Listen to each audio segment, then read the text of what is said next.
Radhe Radhe, hello everyone.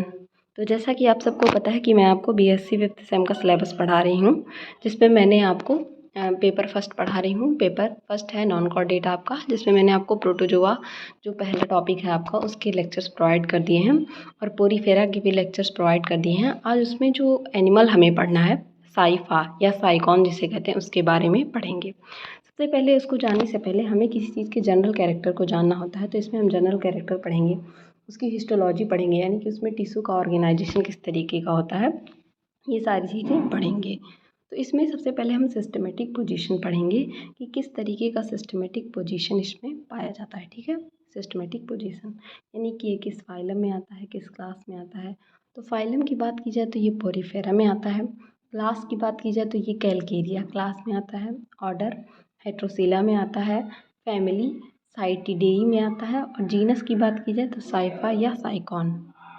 Cipher की अगर बात की जाए तो इसे कॉमनली ग्रीक लैंग्वेज में साइफॉस या कप लाइक कहा जाता है। अभी मैं इसका डायग्राम आपको दिखाऊंगी तो ये कप लाइक दिखेगा।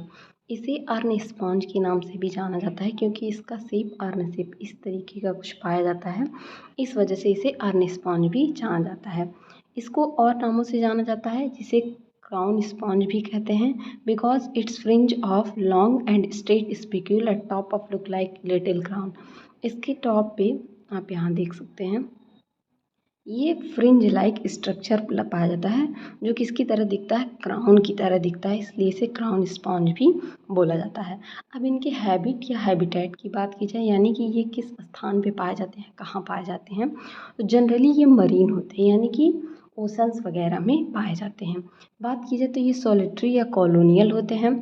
सॉलिटरी का मतलब जो एक ही जगह पे पाए जाए, कॉलोनियल का मतलब कॉलोनी में पाए जाते हैं। इस तरीके से देख सकते हैं आप, कॉलोनी में एक साथ कई सारे पाए जाएंगे, कॉलोनी में पाए जाएंगे। ठीक, सेसाइल कॉलोनी होती है। सेसाइल मतलब एक जगह पे किसी सबस्ट्रेटा से ये स्ट्रक्चर है। ठीक है, यहाँ पे आप देख सकते हैं ये कोई सबस्ट्रेटम है, इस स्ट्रक्चर से ये अटैच हो जाते हैं तो वहीं पे पड़े रहते हैं। ठीक है, permanently attached to submerged rock.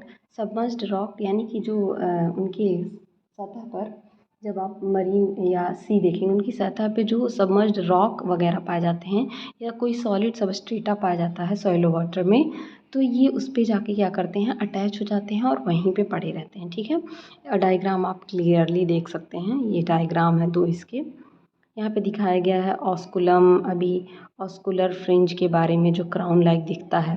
बाहर की तरफ डर्मल ऑस्ट्रिया पाए जाते हैं, जिसे कि पोर भी कहते हैं, जिसे कि इसका माउथ भी कहते हैं। सिलेंडर पाए जाते हैं। स्पिक्यूज पाए जा रहे हैं यहाँ पे किनारे किनारे स्पिक्यूज, ये बेस इसका पाया जा रहा है। यहाँ पे बड का फॉर्मेशन होता है, सबस्ट्रेटा बड अलग होके नया ऑर्गेनिज्म बना लेगा। तो ये कुछ इसके कैरेक्टर हैं। और यहाँ पे इसका कैनाल सिस्टम दिखाया गया है, ऑस्कुलर फ्रिंज दिखाया गया, ये ऑस्कुलम जिसकी ओपनिंग है, एक ओपनिंग है जिसके थ्रू बाहर जाता है, वो दिखाया गया है। डर्मल ऑस्टिया के बारे में दिखाया गया कि किस तरीके से हैं। इन करेंट कैनाल के बारे में, प्रोस्पाइल्स, ये सारी चीज़ें आप पढ़ेंगे जब आप, अगर आपने अभी तक वाटर कैनाल सिस्टम का इसका नहीं देखा है लेक्चर, तो उसे पहले जाकर देख लीजिए, क्योंकि वैसे इसका भी कैनाल सिस्टम मैं आपको पढ़ाऊंगी, लेकिन उसे जाकर देख लीजिए तब चीज़ें आपको अच्छे से समझ में आएंगी। अब इनके एक्सटर्नल मॉर्फोलॉजी की बात की जाए, बाहर की कैसे दिखते हैं, तो वॉश शेप्ड होते हैं, इनमें रेडियल सिमेट्री पाई जाती है। सिमेट्री के बारे में मैंने जब जनरल कैरेक्टर दो क्लासें ली हैं मैंने इंट्रोडक्शन की, आप पहले की, तो अगर आपने उसको नहीं देखा तो जाके देख लीजिए। मैं यहाँ भी बता दूँ, रेडियल सिमेट्री मतलब किसी चीज़ को अगर किसी तरफ से भी काटा जाए तो वो बराबर बराबर कटे। जैसे स्टार फिश को अगर आप कट करें, ठीक है, स्टार फिश को अगर आप कट करें तो इस तरीके से बराबर बराबर कटे। ठीक है, बराबर बराबर, ठीक, इस तरीके का होता है सिमेट्री। वह हाइट इनकी 1 to 3 सेंटीमीटर होती है। ठीक है, 5 to 6 सेंटीमीटर इनका डायामीटर होता है। कलर की बात कीजिए, कोई स्पेसिफिक कलर नहीं होता है, grey to light brown colour के होते हैं। ये क्या होते हैं, फ्यू ट्यूबुलर प्रोजेक्शन पाया जाता है या बड पाया जाता है, जो कि क्या होता है, नीचे की तरफ अटैच्ड होता है, जैसा कि मैंने आपको स्ट्रक्चर में दिखाया। Free ends bear pore, the osculum which is fringed with long straight needle like calcareous monaxon spicule. इनके जो फ्री एंड होते हैं यानी कि ऊपर का जो एंड होता है उस पर फ्रिंज लाइक क्या पाए जाते हैं, स्पिक्यूल्स पाए जाते हैं। अब स्पिक्यूल्स अगर आपने नहीं पढ़ा है तो जाके स्केलेटल सिस्टम इसका देख लीजिए, तभी आपको समझ में आएगा कि स्पिक्यूल्स क्या होते हैं। इसमें मोनोएक्सॉन, ट्राइएक्सॉन, टेट्राएक्सॉन, हेक्साएक्सॉन टाइप के पाए जाते हैं, जिसको क्या करते हैं, स्ट्रक्चर प्रोवाइड करते हैं। ठीक है, इनमें एक नैरो कॉलर रीजन पाया जाता है, just region below the osculum. Osculum के जस्ट नीचे कॉलर रीजन पाया जाता है, जिसे कि कोइनोसाइट्स भी कहा जाता है। ये भी मैंने आपको बताया जनरल कैरेक्टर में। इनके बॉडी सरफेस पे क्या होता है, पॉलीगोनल एलिवेशन पाया जाता है, जिसमें मोनोएक्सॉन स्पिक्यूल्स पाए जाते हैं, जो इनकी बॉडी के अपीयरेंस को कैसा बनाते हैं, कुछ इस तरीके का बनाते हैं। ये इस तरीके के दिखते हैं। ठीक है, डीप ग्रुप्स जो होते हैं इनके सेपरेट होते हैं पॉलीगोनल एलिवेशन के द्वारा, जो माइन्यूट पोर्स को बियर करते हैं, जिनको कि क्या कहा जाता है, ऑस्टिया। जो यहाँ पे इस तरीके से देख सकते हैं आप, बॉडी में बीच में ग्रूव में यहाँ पे बॉडी में क्या पाया जा रहा है, डर्मल ऑस्टिया पाया जा रहा है। ठीक है, ऑस्टिया मतलब स्किन पे पाया जा रहा है, तो स्किन को पता ही है डर्मिस बोला जाता है, तो डर्मल ऑस्टिया यहाँ पे पाया जा रहा है। जो कि क्या करता है, which leads into central cavity the spongocoel through a system of canal. जो कि क्या बनाता है, स्पॉन्जोसील बनाता है, स्पॉन्जोसील, इस तरीके से स्पॉन्जोसील बनाता है। ठीक है, ये आप देख सकते हैं डर्मल ऑस्टियम यहाँ है, ये स्पॉन्जोसील का फॉर्मेशन करते हैं। इसलिए मैंने दोनों डायग्राम रखा है, ताकि आपको कोई भी टर्म जो है ऐसा ना हो जो समझ में ना आए। अब हम पढ़ेंगे हिस्टोलॉजी ऑफ किसके बारे में, हिस्टोलॉजी ऑफ साइकॉन या साइफा। साइफा की हिस्टोलॉजी यानी कि उनमें सेल का ऑर्गेनाइजेशन किस तरीके का होता है। अब हिस्टोलॉजी ऑफ साइफा की बात करें तो इनके सेल मेनली 3 तरीके से बने होते हैं। ठीक है, आउटर लेयर को, जो बाहर की लेयर होती है, उसे पिनेकोडर्म। दूसरी लेयर को, पहली बात तो ये क्या होते हैं, डिप्लोब्लास्टिक। आप सबको पता होगा क्या होते हैं डिप्लोब्लास्टिक। ठीक, डिप्लोब्लास्टिक का मतलब ऐसे एनिमल जिनमें केवल 2 लेयर पाई जाएंगी। जब इनका जाइगोट का फॉर्मेशन होता है, इनमें क्या होता है, डेवलपमेंट होता है, तो ये क्या होता है, डिप्लोब्लास्टिक होते हैं। मतलब एक आउटर लेयर और एक इनर लेयर, बीच की जो मेसोडर्म होती है वो नहीं पाई जाती है। तो बीच में मेसोडर्म की जगह पे यहाँ पे क्या पाया जाता है, मीजेनकाइम। ठीक है, अब बात करते हैं कोई पिनाइकोडर्म। तो पिनाइकोडर्म पूरी बॉडी पे पाया जाता है, केवल ऑस्टिया और ऑस्कुलम को छोड़कर। ठीक, कोइनोडर्म क्या होते हैं, ये ओवल और राउंडेड फ्लैजिलेटेड कॉलर सेल होते हैं, जो कि मीजेनकाइम के ऊपर अरेंज होते हैं। ठीक, अब मीजेनकाइम कहाँ पाया जाता है, ये क्या होता है, इंटरकनेक्टिंग जिलेटिनस मैट्रिक्स होता है, या जिसे कि मीजोफिल भी कहा जाता है। ये इस तरीके से, अगर आउटर लेयर की बात की जाए, ये हो गया आपका बाहर पिनाइकोडर्म, और ये अंदर की तरफ कोइनोडर्म। इनके बीच में जो पाया जाता है, ठीक है, इनके बीच में जो स्ट्रक्चर पाया जाता है उसे क्या कहते हैं, मीजेनकाइम कहते हैं। ठीक है, मीजेनकाइम।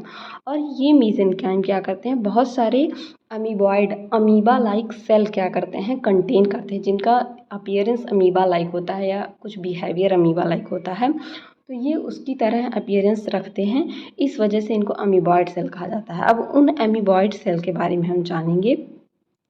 तो जो अमीबॉइड सेल इसमें पाए जाते हैं, तो उसमें से पहला क्या है आपका, the amoeboid cell are many types are as follows, archaeocytes, choanocytes, chromocytes, thesocytes, myocytes, gland cell. इसको पढ़ाने का मेरा मतलब ये है कि अगर आपसे जनरल कैरेक्टर पूछा तो आपको ये भी मेंशन करना पड़ेगा, और अगर आपसे ऑप्शनल क्वेश्चन पूछा तो यहाँ से क्वेश्चन ज़रूर से ज़रूर पूछा जाता है। ठीक है, तो अब बात करते हैं पहले सेल की, जो कि है अरेकियोसाइट। तो अरेकियोसाइट क्या होते हैं, दे आर अनडिफरेंशिएटेड एम्ब्रियोनिक एमीबोसाइट। यानी कि ये क्या होते हैं, अनडिफरेंशिएटेड, डिफरेंशिएटेड टर्म होता है। अनडिफरेंशिएटेड सेल ऐसे सेल होते हैं जो फंक्शन नहीं करते हैं। ठीक है, वो डिवाइड करके, डिवाइड इस तरीके से, मान लीजिए एक सेल है और डिवाइड करके कई सारा सेल बना लेंगे और इकट्ठे रहेंगे, फंक्शन नहीं करेंगे। Which is large in size and their nuclei so distinct nucleoli. और एक बड़ा सा सेल बना लेंगे जिसमें एक न्यूक्लियाई पाया जाता है, जिसमें न्यूक्लियोली कई सारे पाए जाते हैं। डिस्टिंक्ट मतलब अलग न्यूक्लियोली शो करता है। They are totipotent in nature. Totipotent मतलब टोटीपोटेंट ऐसे सेल को कहा जाता है, ये इसका कैरेक्टरिस्टिक फीचर है, पूछ लेता है which in siphon which cell is totipotent, तो आपको बताना होगा अरेक्योसाइट। टोटीपोटेंट आप अंडरलाइन कर लीजिएगा अपनी कॉपी में। टोटीपोटेंट का मतलब होता है कि अगर ये ऐसे सेल जो अगर एक सेल निकल जाए तो ये पूरा स्ट्रक्चर बना लेते हैं ना। और पूरा स्ट्रक्चर, टोटी का मतलब ये होता है टोटल, टोटल स्ट्रक्चर जो बना ले उसे कहते हैं टोटीपोटेंस, जिसके अंदर पोटेंस का मतलब पोटेंसी हो, क्षमता हो पूरा सेल बनाने की। Can transform different kind of cell needed by animal, ये कई सारे सेल बना लेंगे जो एनिमल को ज़रूरत होती है, ठीक है। ये बहुत सारा अच्छा रोल प्ले करते हैं किसमें, डाइजेशन में, water eliminating waste material and give rise both sperm and ova. ये एक्सक्रीशन में भी रोल प्ले करते हैं, डाइजेशन में भी, और स्पर्म और ओवा को भी बनाते हैं। तो सोच लीजिए एक सेल कितना सारा काम कर रहा है, टोटल कई सारे काम कर रहा है, इसलिए इसे क्या कहते हैं, टोटीपोटेंट कहते हैं। आप इसे अंडरलाइन कर लीजिएगा टोटीपोटेंट को, ठीक है। बात करते हैं दूसरे सेल की जिसको कहते हैं कोलेनसाइट्स। तो कोलेनसाइट्स क्या होते हैं, ये most of the other cell smaller stellate shaped के होते हैं, रेडिएटिंग प्रोसेस पाया जाता है इनमें। ये क्या करते हैं, इनको यूजुअली कोलिनोसाइट या कनेक्टिव टिश्यू कहा जाता है, ठीक है। अगर टिश्यू के लेवल में देखा जाए तो इसे कनेक्टिव टिश्यू कहा जाता है। They remain fixed by cytoplasmic process, ये साइटोप्लाज्मिक प्रोसेस के द्वारा क्या होते हैं, फिक्स कर दिए जाते हैं, ठीक है। दूसरा आता है आपका क्रोमोसाइट। क्रोमो का मतलब कहीं भी अगर क्रोमा वर्ड आ रहा है बायोलॉजी में तो उसका मतलब ही होता है कलर से, ठीक है, रिलेटेड टू कलर। अब ये किससे रिलेटेड होते हैं, कलर से रिलेटेड होते हैं क्रोमोसाइट। दीज आर पिगमेंटेड अमीबोसाइट होते हैं विथ लोबोस स्यूडोपोडिया। जैसा कि अमीबा में आपने पढ़ा होगा, अगर अमीबा कभी पढ़ा होगा तो उसमें लोबोस स्यूडोपोडिया पाया जाता है। मतलब स्यूडोपोडिया का मतलब फॉल्स लेग जिसको आप कह सकते हैं, मतलब फॉल्स लेग मतलब इसको हिंदी में मुझे समझ नहीं आ रहा आपको क्या बताऊँ। फॉल्स लेग मतलब गलत, जिसको आप दिखे लेग की तरह लेकिन वो लेग होता नहीं है, ठीक है, इस उसकी तरह इसमें स्यूडोपोडिया पाए जाते हैं। पिगमेंटेड एमीबोसाइट होता है यानी कि कलर प्रोवाइड करेगा। नेक्स्ट होता है थीसोसाइट। थीसोसाइट भी बहुत अगर ज़रूरी है, ये बहुत सारे एग्ज़ाम, जैसे अगर आप टीचिंग लाइन में जाना चाहते हैं तो आपके टीजीटी पीजीटी वगैरह के एग्ज़ाम होते हैं, वहाँ से इससे बहुत सारे क्वेश्चन पूछे जाते हैं। जैसे कि ये क्या होते हैं, फूड स्टोरेज का काम करते हैं, ठीक है। ये भी लोबो स्यूडोपोडिया इनमें पाया जाता है। नेक्स्ट क्या है आपका, नेक्स्ट है आपका मायोसाइट्स। मायोसाइट क्या होता है, they are fusiform and highly contractile होते हैं। ये ऑस्कुलम के चारों तरफ पाए जाते हैं, एपोपाइल्स के चारों और अदर पोर्स जो पाए जाते हैं उनकी तरफ, उनकी चारों तरफ ये पाए जाते हैं। These are arranged in circular fashion, ये सर्कुलर मैनर में अरेंज होते हैं और स्फिंक्टर की तरह वर्क करते हैं, जो कि क्या करते हैं, डायामीटर को रेगुलेट करते हैं, opening of osculum and ostia. देखिए पानी अंदर आना है, कोई स्ट्रक्चर है, ठीक है, स्फिंक्टर का मतलब इस तरीके से कोई स्ट्रक्चर लगाओ और वो क्या करे, रेगुलेट करे। पानी को अंदर आना हो तो स्फिंक्टर खुल जाए, पानी अंदर चला आए ऑस्टिया के थ्रू, स्फिंक्टर बंद हो जाए, और फिर पानी को बाहर जाना हो फिर खुल जाए और पानी बाहर चला जाए और फिर से वो बंद हो जाए। तो ये क्या करते हैं, स्फिंक्टर की तरह काम करते हैं और ओपनिंग ऑस्कुलम को रेगुलेट करते हैं। जो ऑस्कुलम स्ट्रक्चर पाया जाता है जिसके थ्रू पानी बाहर जाता है, उसका ये क्या करते हैं, रेगुलेशन करते हैं। सिक्स्थ आपका है ग्लैंड सेल। ग्लैंड सेल की बात की जाए तो ये क्या होते हैं, these cell are found attach to the body surface by long strand and secrete lime. ये लॉन्ग स्ट्रैंड से अटैच होते हैं और लाइम का सिक्रीशन करते हैं। The osculum, prosopyle, apopyle have elongated narrow cell which prolong into narrow fibre around the aforesaid aperture and help in them to close with when necessary। ये भी क्या करते हैं, ऑस्कुलम के, प्रोस्पाइल, एपोपाइल्स, ये सारे नाम अगर आपने वाटर वेस्कुलर सिस्टम, आपने वाटर कैनाल सिस्टम पढ़ा है, पोरीफेरा का जो मैंने लेक्चर प्रोवाइड किया है, तो आपको समझ में आएगा ये सारे स्ट्रक्चर उसके कैनाल सिस्टम में पाए जाते हैं।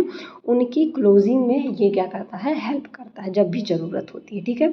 अब इसके कुछ और जनरल कैरेक्टर पढ़ लेते हैं, जैसे न्यूट्रिशन, रेस्पिरेशन और एक्सक्रीशन साइकॉन में कैसा होता है। तो स्पॉन्ज के न्यूट्रिशन की बात की जाए तो ये माइक्रो ऑर्गेनिज्म पे फीड करते हैं, जो बॉडी में एंटर करता है किसके थ्रू, वाटर करेंट के थ्रू, ठीक। इस तरीके से स्ट्रक्चर पाया जा रहा है, ठीक है, पानी में पाया जाता है, वाटर करंट के थ्रू बॉडी एंटर किया और ये क्या करते हैं, अंदर हो जाते हैं। कोइनोसाइट एक स्ट्रक्चर पाया जाता है, अभी मैं दिखाती हूँ आपको डायग्राम में, यहाँ पे आप देख सकते हैं। ये जो स्ट्रक्चर पाया जा रहा है येलो येलो कलर में, इसी को कोइनोसाइट कहते हैं। ये इसमें फ्लैजिला पाए जाते हैं, कॉलर सेल भी इसको कहते हैं। यही क्या करते हैं, कॉन्ट्रैक्ट करते हैं, जिसकी वजह से फूड क्या होता है, अंदर की तरफ आता है। यहाँ पे आप देख सकते हैं पानी बाहर की तरफ जा रहा है और यहाँ पे डर्मल ऑस्टिया पाया जा रहा है। डर्मल ऑस्टिया के थ्रू फूड क्या करता है, एंटर करता है। ठीक है, यहाँ पे आप देख सकते हैं इनग्रेसिंग वाटर या डर्मल ऑस्टिया के थ्रू क्या हो रहा है, फूड अंदर की तरफ जा रहा है या वाटर अंदर की तरफ जा रहा है, तो वाटर के थ्रू फूड भी जाता है। ठीक है, साइड क्या करता है, इनगल्फ करता है और जो कोइनोसाइट सेल होते हैं वही आगे इनको पास करते हैं। डाइजेशन इनका क्या होता है, सेल के अंदर होता है और assimilated product conveyed to the various part of the body. और जो इन मतलब एसिमिलेशन का क्या होता है, जो फूड आपने खाया डाइजेस्ट हुआ, उससे जो एनर्जी मिली वो एसिमिलेट हो गया और different part of the body को जब ज़रूरत हुई तो भेज दिया गया। ठीक है, न्यूट्रिशन कैसा होता है, होलोजोइक, मतलब एनिमल पे ये फीड करते हैं। ठीक है, डाइजेशन इंट्रासेलुलर होता है, process comparable to that of protozoans. ठीक, some amoeboid cells often contain chlorophyll or green pigment, carry out autotrophic nutrition like green plants. इनमें कुछ एमीबॉइड सेल होते हैं जो क्या करते हैं, पिगमेंट कंटेन करते हैं, जैसा कि मैंने आपको बताया है क्रोमोसाइट पाया जाता है। तो ये क्या करते हैं, ऑटोट्रॉफिक न्यूट्रिशन भी इनमें पाया जाता है। मतलब अगर मान लीजिए फूड इनके पानी के थ्रू अंदर नहीं गया तो ये क्या करते हैं, ऑटोट्रॉफिक भी होते हैं। ऑटोट्रॉफिक हेटरोट्रॉफिक दो टाइप के ऑर्गेनिज्म होते हैं। तो ये उससे भी क्या करते हैं, फूड खुद से भी बना लेते हैं उन पिगमेंट के सहायता से। ठीक, the presence of algae with in sponge body also help in nutrition. अब आपको पता है एल्गी क्या होते हैं, एल्गी क्या होते हैं, एल्गी में रिप्रोडक्शन सॉरी फोटोसिंथेसिस का प्रोसेस होता है, क्योंकि उनमें क्या होता है, क्लोरोफिल पाया जाता है। तो ये इनकी बॉडी में अगर एल्गी प्रेजेंट है तो वो भी क्या करता है, न्यूट्रिशन में हेल्प करता है। रेस्पिरेशन और एक्सक्रीशन की बात की जाए तो इनमें सिंपल डिफ्यूजन होता है, वाटर में पाए जाते हैं, तो वाटर के थ्रू डिफ्यूज़ होकर इनमें रेस्पिरेशन भी हो जाता है, सांस भी ले लेते हैं और एक्सक्रीशन, और इनकी बॉडी पे पोर्स पाए ही जाते हैं। इनकी बॉडी पे जो कॉन्ट्रेक्टाइल वैक्यूल पाए जाते हैं, recorded the in amoeboid cell of fresh water sponge probably play important role in osmoregulation and excretion। Excretion और ऑस्मोरेगुलेशन इनकी बॉडी में कॉन्ट्रेक्टाइल वैक्यूल पाए जाते हैं एमीबॉइड सेल के फॉर्म में, वो हेल्प करते हैं। अब बाकी इसमें बचा हुआ है दो मेजर चीज़, एक इसका वाटर कैनाल सिस्टम, दूसरा इसका रिप्रोडक्शन। अब हम इसको पढ़ेंगे नेक्स्ट लेक्चर में। आज के लेक्चर में बस इतना ही। अगर लेक्चर आपको अच्छा लगा हो तो अपने दोस्तों के साथ भी शेयर करिए। बने रहिए इसी तरह अच्छी वीडियोज़ के लिए। Keep learning, keep growing. Thank you everyone.